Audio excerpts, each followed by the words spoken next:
Lakini hivyo vyote mtu sasa hivi mtu anaweza kaona hata kwenye function unakuta mtu yani anaona aibu kuzivaa. Kwa mtu tu yani mabaki tu nikivaa Kimasai angalau kidogo naonekana mimi ni Mtanzania. Kwa hiyo unaona changamoto iliyoko kubwa kwamba uhalisia unaondoka, lakini ule uhalisia unatupeleka pabaya. Kwamba mwisho wa siku mtu anasema uko wewe ni Mtanzania, nini kinakutambulisha kama wewe ni Mtanzania? Havipo, vyote vimefutika. Kiswahili hujui, lugha mama hujui, unabaki na yes no. Uhai na afya ni one of the precious gifts, of course, ambayo Mungu ametupa. Yes. Yani unajisahau kumbe wow. And actually to be on top, yani kwa sababu mwandishi anasema kwamba yani ni zawadi nzuri zaidi kuliko vyote duniani ambavyo tunavipata tu kwa Mungu. Yes, nobody has that power to give you life. Nobody have that capacity to give you afya. Imagine asubuhi leo ilivyochangamka. You woke up but you didn't know kama utakuwa vizuri. Lakini what a gift. Kwa hiyo I really want to encourage somebody kwamba kama Mungu amekupa uhai asubuhi leo, just know that is just a precious gift. Kama una afya njema, that is really a precious gift. Yes. Lakini sasa tukilink na kijana smart, tunaongezea na nguvu kazi ya vijana. Yes, actually ulichokisema hapo ni very important, na hicho walichokiandika kwenye Insight za Boresha Radio. Unajua kuna makala nilikuwa naisoma, aliiweka vizuri sana. Akawa ameweka 1 and then other numbers like 000. Sasa namba 1 ni afya, wow, na uzima. Namba 1 ni afya na uzima. And then zinafuata 0. So ni kama hela. Yani ukiwa na shilingi 10,000, haiwezi kuwa 10,000 bila 1. So afya ni 1. And then other digits zinafuata hizo 0. Yes. So if you don't have 1, everything else is 0.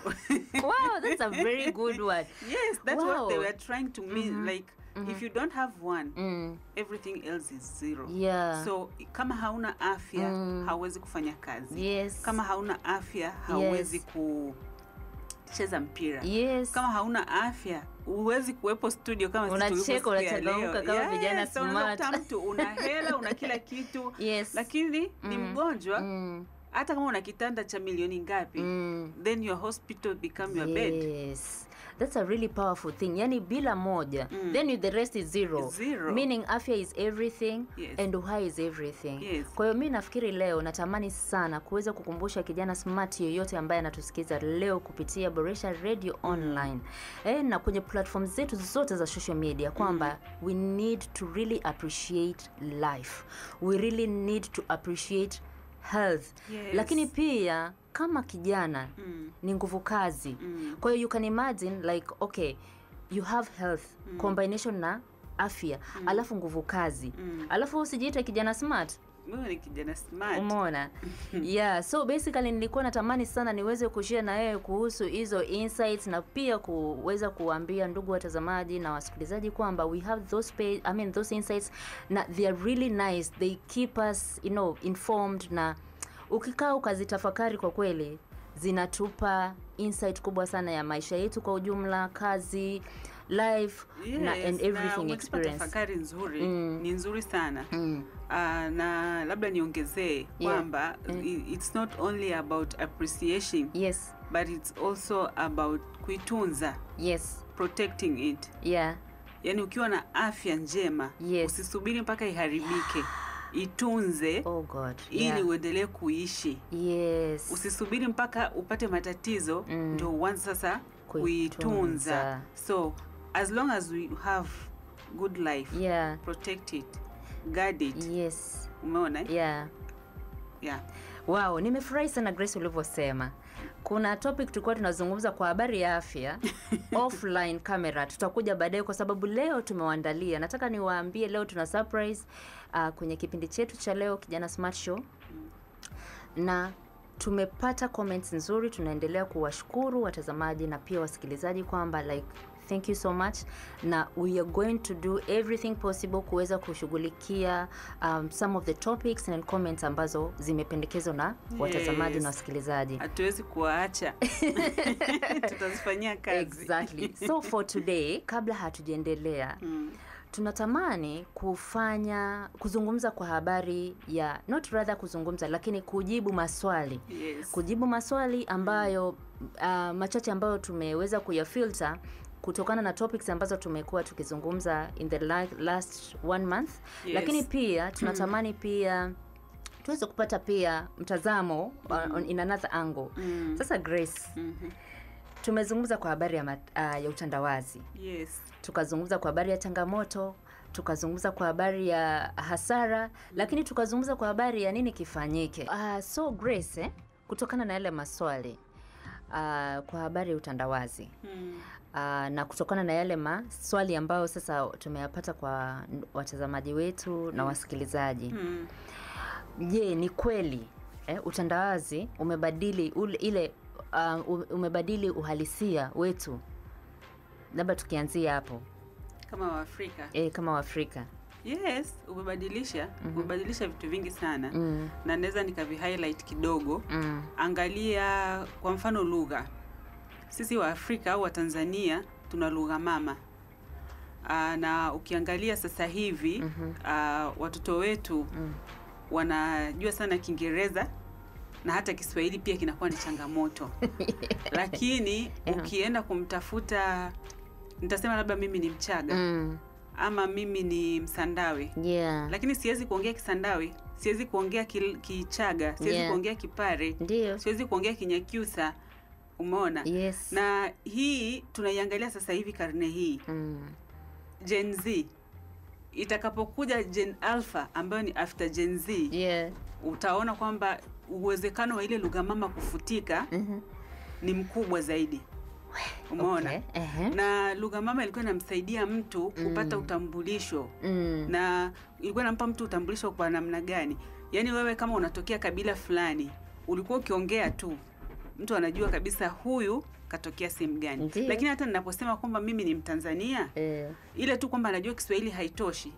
Lakini ni kama ukisema labda mimi ni Mnyakyusa, ninajua kuongea Kinyakyusa. Sasa kama ninaipoteza lugha yangu, ina maana napoteza tamaduni zangu. Na kama nimeupoteza utamaduni wangu, nimepoteza utambulisho wangu. Na kama nimepoteza utambulisho wangu, ina maana mimi nimekubali kutawaliwa. Sasa hapo Grace, does it mean sasa utandawazi unafuta kabisa uhalisia? Yaani zile tamaduni zetu ni kama labda ile identity yetu sasa tena haipo kabisa. Unafuta uhalisia kwa sehemu kubwa.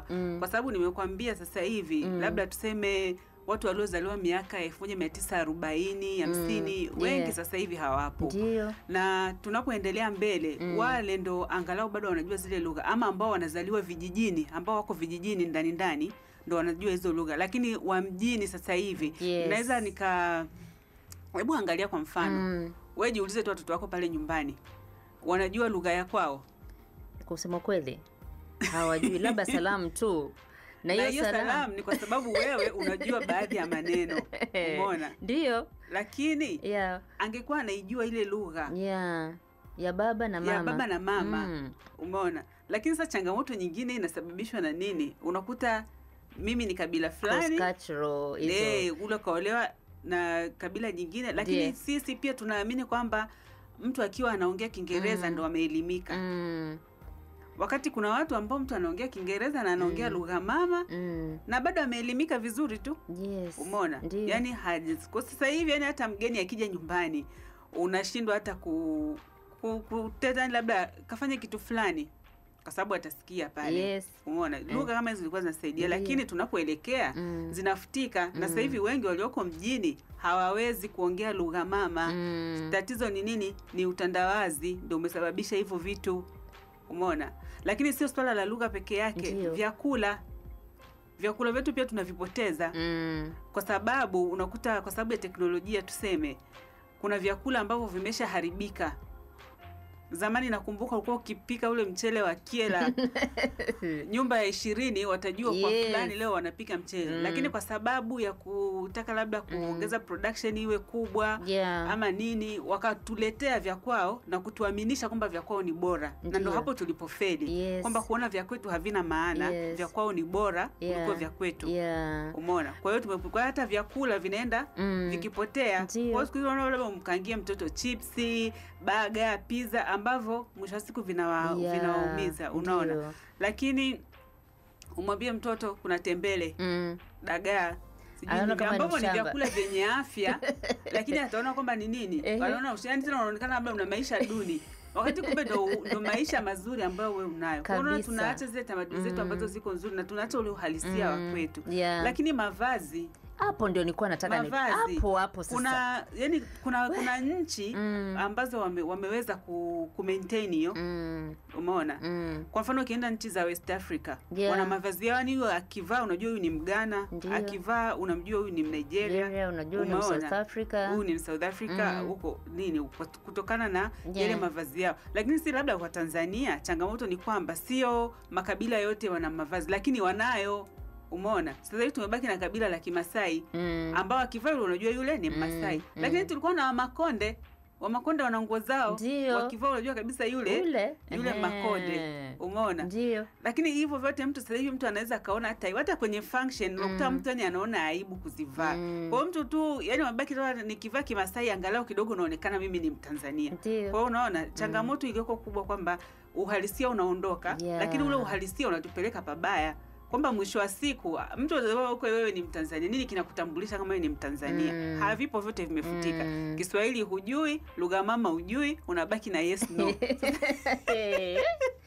Na hizo yes no ni nyingi kweli, haswa kwa sababu watu hawazungumzi lugha, watu hawajui halisia wa lugha. Na haya mambo yetu kwa mfano unakuta hata ndani ya familia zetu sisi unakuta mwanzoni ulikuwa unaolewa na kabila lako, lakini sasa kuna zile cross intermarriages. Kwa hiyo unakuta wewe umeolewa na Mnyakyusa, wewe ni Mchaga. Kwa yani you can imagine. Kwa hiyo sasa ile mixed pia inafanya pia zaidi tusiembrace zile nini culture zetu. Mimi sioni kama kumixi ni changamoto kubwa.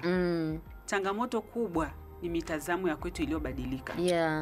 Kwa sababu kama mimi nimeolewa labda na Mchaga na mimi ni Mpare, Upareni bado kupo, Uchagani bado kupo. Umeona? Kwa hiyo ni effort za kwetu sisi kuhakikisha kwamba watoto tena ingekuwa ni vizuri kwamba wakazijua lugha zote mbili. Uone kama ingekuwa ni faida. Yani hapo ndo naposema. Lakini sasa hivi mimi ukute labda nipo katikati ya watu, labda ninafahamu lugha. Yani yule kujifeel proud kwamba ninaongea lugha mama. Hata kama ninajua sitaki kuongea katikati, yani hata akatokea mtu ambaye ananifahamu ninajua labda akanisalimia, sintomjibu. Yani sasa nitamjibu Kiswahili ili nisionekane yani naona kama ni ushamba. Naamini kwamba kuongea Kiingereza ndio kila kitu.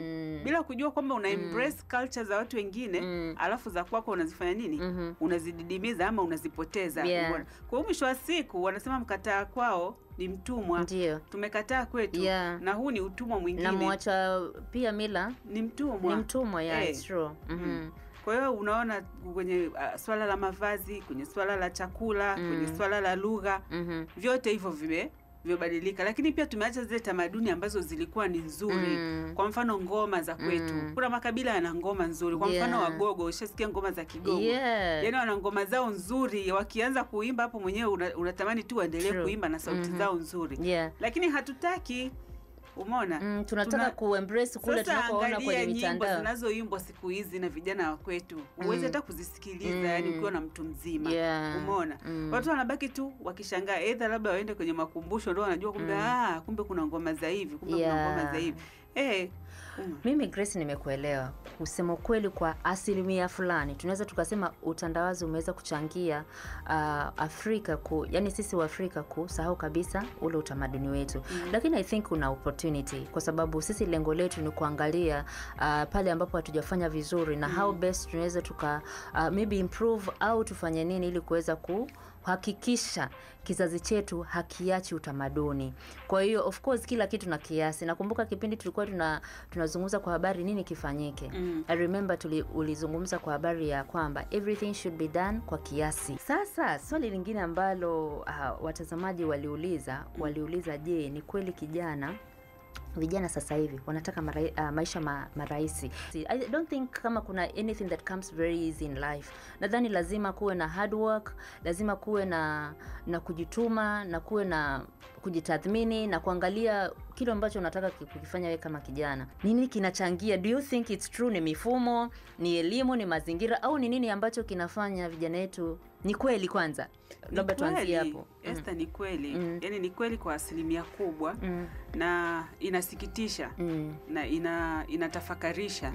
Yaani ukiwa kama mzazi unajiuliza like, okay, miaka inayokuja mbele watoto wetu wataishi maisha ya aina gani? Kwa sababu vijana tunaowaona sasa hivi wengi hawataki kufanya kazi. Na sio tu kwamba hawataki kufanya kazi, wanataka vitu vya kirahisi. Na huo urahisi wanaotaka ndio umewapelekea wanaingia katika changamoto kubwa, kwa sababu anataka hela ya haraka haraka. Umeona? Na kinachosababisha tunarudi kule tena kwenye utandawazi na hizo social media. Kwa sababu kwenye social media mara nyingi watu wanachowaonesha wanawaonesha matokeo au wanawaonesha mafanikio. Hawaoneshi process nzima ama mchakato mzima wa mtu akafikaje mahali alipofika. Umeona? Leo mtu anaposti labda magari kama 10 yote ya kifahari ya bei kubwa. Alafu anakuambia biashara ni tofauti. Lakini wewe mtu mzima mwenye akili zako timamu, ukiangalia biashara ambayo mtu anaifanya na mali anazokuonesha havina uhusiano. Kwa hiyo kijana anayekuwa, kwa sababu either hajapata msingi mzuri, ama watu wanaomzunguka labda sio washauri wazuri, anaona kwamba kile kitu ni rahisi tu kufanyika. Anaona okay, kumbe mtu labda ukisoma ukamaliza ukapata kazi haraka haraka naweza kuwa na maisha fulani. So ile tamaa inapelekea kuwa na nini? Kuwa na tamaa. Kwa hiyo vijana hawataki kuhangaika. Kumbe ukikuta historia ya mtu akikueleza mpaka alipofika, unaweza usiamini. Kuna mtu waga anaongeleaga story yake, anakwambia yani yeye amekaa nyumba ile unakinga beseni, mvua ikinyesha kama hivi unakinga beseni, unajibanza pembeni ya kitanda. Umeona? Lakini kwa sababu saizi anaishi labda Bahari Bichi ama anaishi Masaki, unahisi kwamba tu alianzia huko. Hamna, hakuna mtu alianzia huko. Ni kweli. Kinachompoteza kijana ni fikra.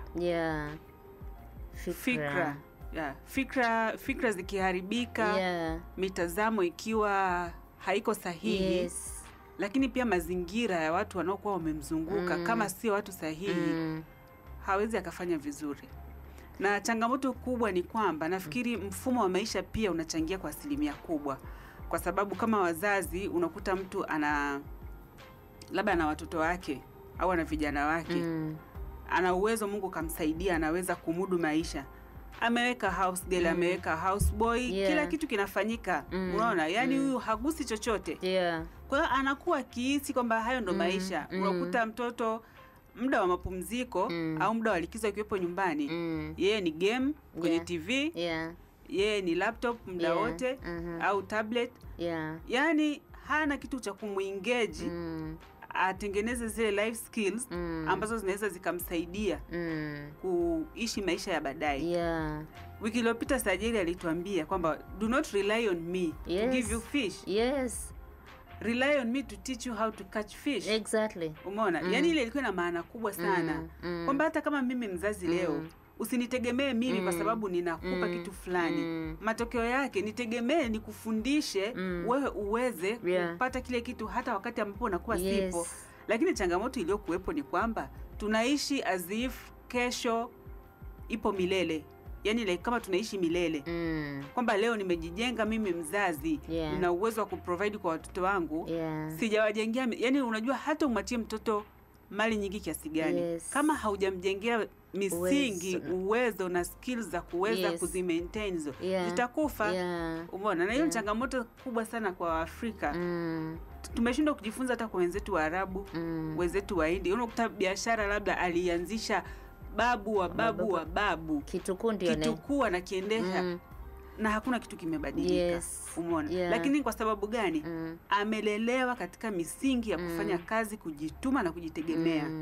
Sisi vijana wetu tumewalea katika misingi ya kutegemea, sio kujitegemea. Misingi ya kutegemea. Labda hapo progress unapoendelea, wakati unasema tunalea vijana wetu kulingana na yani na hatuwapi misingi ya kujitegemea. Je, swala la elimu utasemaje? Je, mifumo yetu ya elimu unaona kama inaandaa vijana kwenye practical more over theory? Labda mifumo ya elimu ikoje? Ni moja hapo pia ya kufanya vijana wetu watamani wa maisha marahisi, au labda sijui hata kama sio, yani mifumo yetu kwa ujumla niseme ya elimu. Kwenye elimu naweza naomba siogelee sana, lakini ninavyoiangalia kwangu mimi haimwandai kijana kujitegemea.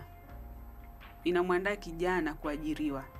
Na pale anapokuwa amekosa ajira, ndio maana tuna vijana wengi wako mtaani, hawezi kufanya chochote, ni graduate lakini kwa sababu hajaajiriwa anasubiri ajira, anakaa mtaani, anaamka asubuhi, anakaa kwenye benchi mpaka jioni. Wakati hapo mazingira aliyopo kuna vitu tu vingi ambavyo angeweza kufanya vikamsaidia kupata kipato. Unaona? Na ukiangalia mtindo wetu sisi labda wa ufundishaji na wenzetu wanavyofundisha watoto wao ni tofauti. Kwa hiyo pia nafikiri kwenye elimu kuna changamoto ambazo inabidi zifanyiwe kazi kuweza kusaidia, lakini sio elimu peke yake. Yani elimu wanasema sio elimu ya darasani peke yake. Wanasema tena bora ukose elimu ya darasani lakini usikose elimu ya maisha kabisa, kwa sababu unaweza ukawa na elimu ya darasani isikusaidie. Kwa sababu unakuta kuna mwingine kweli amepata elimu ya darasani nzuri, amepata kazi nzuri, lakini ukiangalia maisha yake hamna kitu anafanya. Umeona? Hiyo pao ni changamoto nyingine.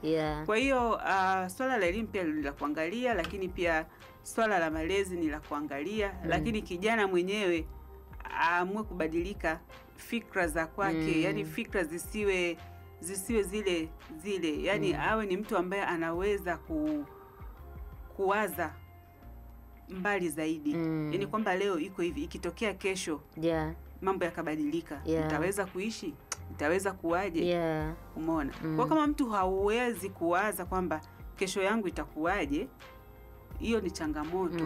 Hivi mentor role model, mimi sijajua kwa Kiswahili katika Kiswahili, labda jinsi tutakavyokuwa tunaendelea, sijui mentor katika Kiswahili tunasemaje, lakini of course ni katika lugha nyepesi, who is a mentor? Ni nani who is a mentor? Hebu jaribu kutupa differentiation ya this terminology, yani mentor versus role model. Asante. Kabla sijajibu swali lako, Esther, nikuulize wewe unaye mentor? Mimi na mentor. Sasa who is a mentor? Unaweza ukakuta mimi mentor, kumbe yeye ndio role model wangu. Lakini mentor, mimi kwangu mentor ni mtu ambaye tuna mahusiano ya karibu na yeye. Ni mtu ambaye huwa nikiwa na jambo fulani, yani katika career yangu, ni mtu ambaye anauelewa zaidi ya kile ninachokifanya. Kwa hiyo kwa mfano kama katika career path yangu, labda nina kitu ambacho kinanisumbua, labda maybe I need advice, is it good, labda nina swali kwa ajili ya maybe education background na vitu kama hivyo, labda kuna kitu nataka nipasue, basi mimi mentor huwa namwendea mentor.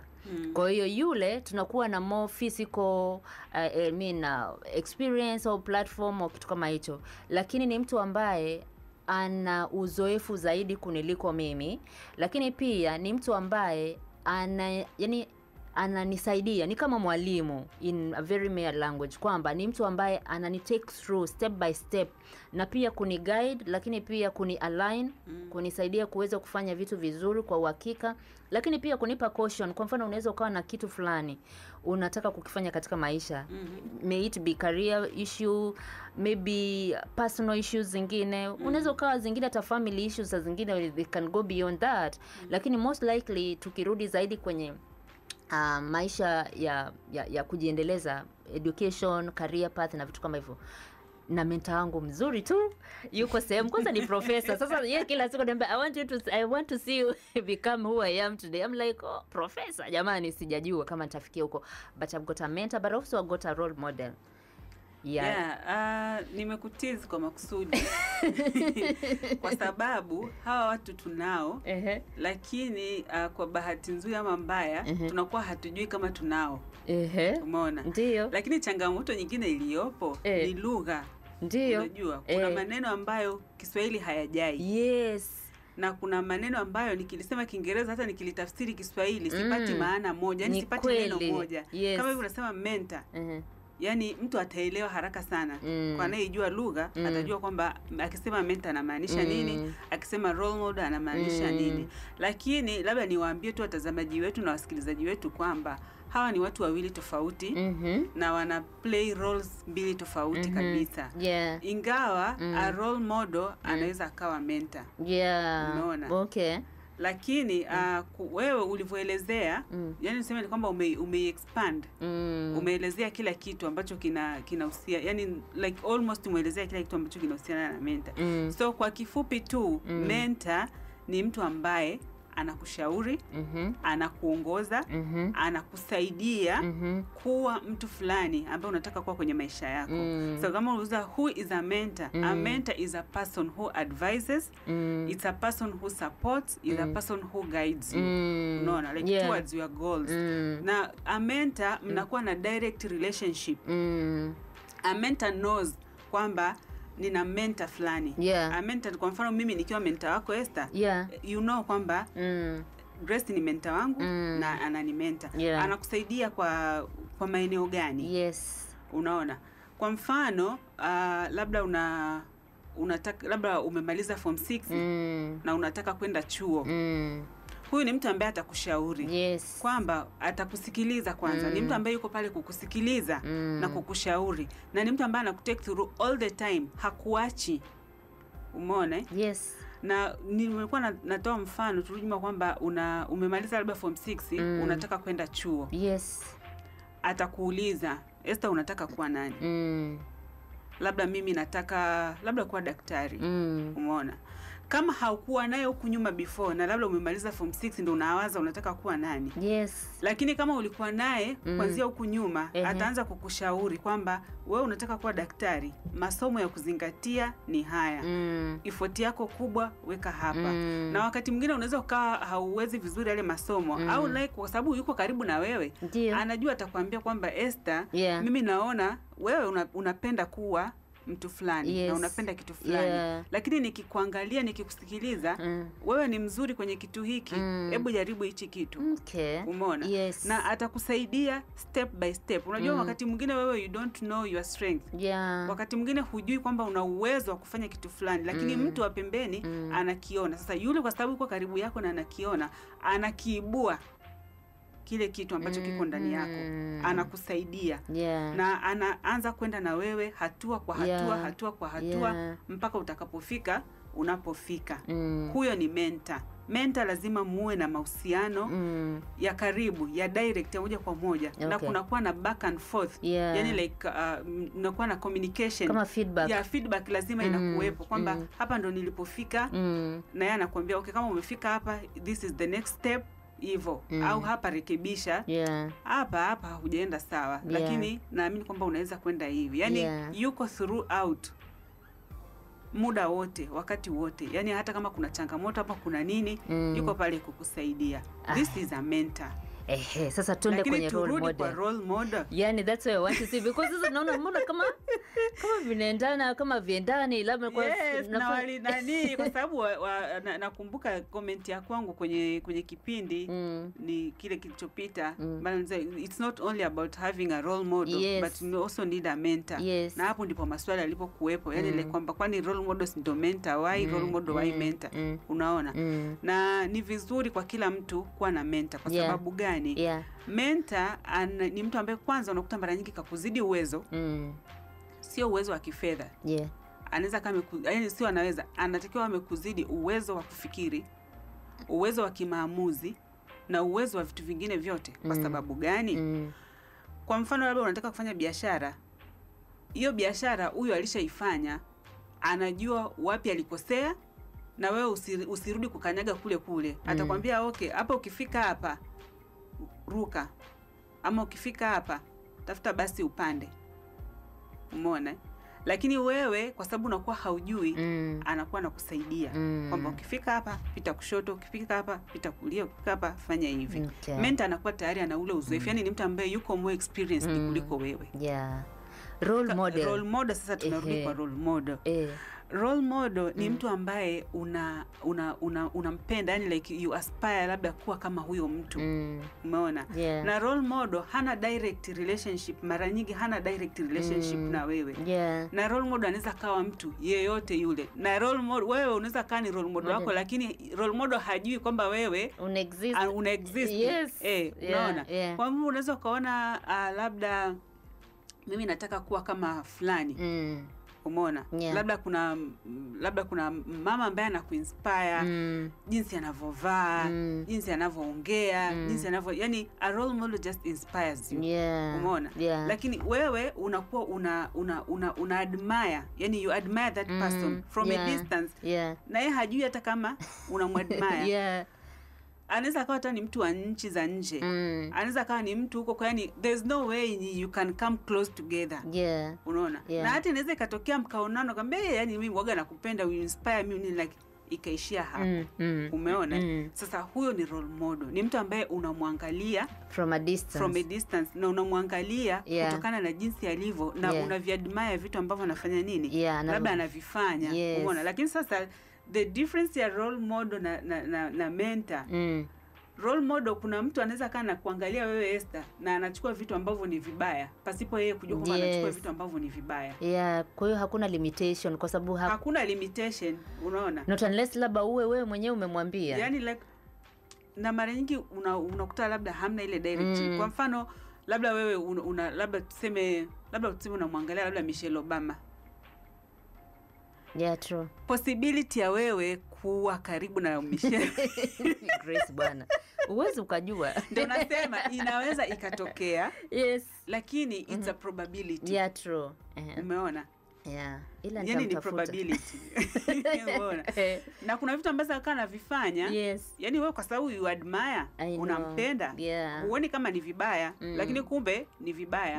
Ndio maana tunaona hata labda tuseme tuchukue labda na muziki. Anaweza kumwangalia mwanamuziki wa nje.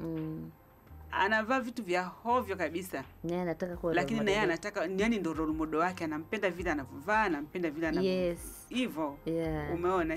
Lakini kumbe yani hata sio vitu ambavyo alitakiwa kunani. Kwa hiyo role model mtu anaweza kumchukua in a positive or a negative way. Lakini mara nyingi a mentor ni mtu ambaye anakutake yani like in a positive way na kukuhakikisha kwamba unafanikiwa. That's where the difference comes in. Wow, mimi nimefurahi kwa sababu angalau kidogo nilikuwa na uelewa, kumbe nina mentor. Kwa hiyo huyo sio role model, kwa hiyo yeye ni mentor wangu. Kwa hiyo role model ni kweli nina wengi.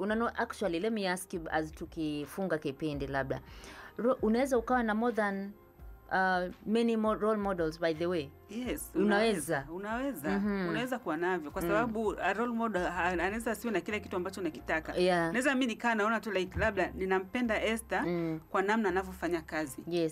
Unaona? You are my role model. Kwa hiyo unani inspire labda na mimi kufanya kazi kama wewe. Lakini labda nina mwingine ambaye like nampenda the way ana manage time. Umeona? Kwa hiyo yani labda ukisema tukutane mahali saa fulani, yeye dakika ngapi kadhaa kabla ya ule muda tayari ameshafika. Always labda ni wa kwanza. Kwa hiyo mimi natamani kuwa kama fulani, natamani nijifunze kumanage muda kama fulani. Umeona? Uko unaweza kaa nao wengi wanani tofauti, lakini with a mentor avoid kuwa na mentors wengi. Ni hapo nitaka nijue mentors, kwa sababu kila mtu ana mitazamo yake na kila mtu ana namna anavyoona mambo.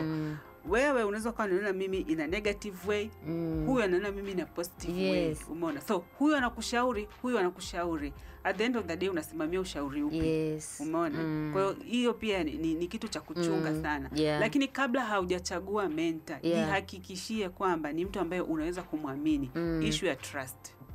kwa sababu ni mtu ambaye you share a lot. Unaona even very sensitive information ambazo unajua kabisa huyu hizi zikitoka baadaye zisije zikakuumiza. Matokeo yake anatakiwa kuwa mtu wa kukusaidia. Yaani mtu ambaye anatakiwa kukusaidia even in a situation ambayo hakuna mtu mwingine yeyote anakuelewa. Your mentor should be there to help you. Kuna watu ambao unakutaga wanajipitiga kwenye situation ngumu mno.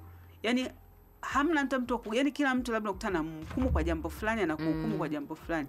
Lakini when you have a mentor who is strong ambaye anaweza akakusaidia kwamba like hapa ili mbona unapita. Yaani ni mtu ambaye atakufanya wewe unaliona ili gumu. Kweli ni gumu. Lakini kwa wakati ule hata kuonesha ugumu wake. Na atakwambia bwana mbona hapa tunaenda. Yaani anakutia moyo. Ingawa baadaye atajua kuambia ndugu yangu hapa nilikuwa nakupa moyo lakini it was not easy. Lakini umeshapita. Umeona? That is a mentor. Issue ya trust. Yani make sure you have the person who is trusted. Yani you can trust that person. Kwa sababu mtu mwingine unaweza ukamwambia kitu chako leo na kesho kika kimesambaa kila mahali. Kwa hiyo unapochagua pia yani like huo umejihakikishia na umepima vya kutosha kwamba huyu mtu mimi anaweza akanimeta. You just don't pick anybody anyhow. True. Wow, umesema vizuri. Mimi nafurahi kwa sababu naendelea kujifunza pamoja na wasikilizaji wote kwamba mentor unatakiwa kuwa ni mtu ambaye unaweza ukamtrust. Nilikuwa natamani kuuliza swali na in a very one sentence. Is it a must to have a mentor? Kwa kama kijana smart, is it a must? Mbona kila kitu kiko kwenye mitandao, kuna IM, kuna Google. You know, like if you want to ask anything, huko tunarudi tena kwenye mitandao. Is it a must to have a mentor? In one word, kwa sababu this is a topic that tuna postpone, tutakuja kuliongelea kwa pana. Is it a must? Yes, no? To me it's a must. If you don't have a mentor then you're in trouble. Kwa sababu utapiga hatua not knowing kwamba mbele kuna shimo, lakini mentor kwa sababu alishapita ile njia atakwambia kwamba ruka, ukifika mahali fulani ruka. Ni mtu ambaye ameshakuwa na uzoefu wa mambo. Ni mtu ambaye ana busara na hekima zake. So ukiwa unaenda peke yako ni kama yani okay unaweza ukafika lakini kwa changamoto nyingi ni kama kipofu anaenda kipapasa njia. Utaenda utajigonga ukuta mahali ambapo ulitakiwa hata usijigonge. Umeona? Utaanguka mahali ambapo hata ukutakiwa kuanguka. Wow. Umeona? Kwa hiyo having a mentor kwangu mimi naona ni sio unaweza kaamua kutokuwa naye kwa sababu hakuna mtu anakuchagulia. Lakini kwa kijana yoyote yule ama mtu mwingine yoyote yule ningemshauri awe na mtu ambaye anamshika mkono. Umesemea mambo ya AI nini? It's fine. But Esther sasa hivi ukipata kuna wakati mwingine huhitaji fedha.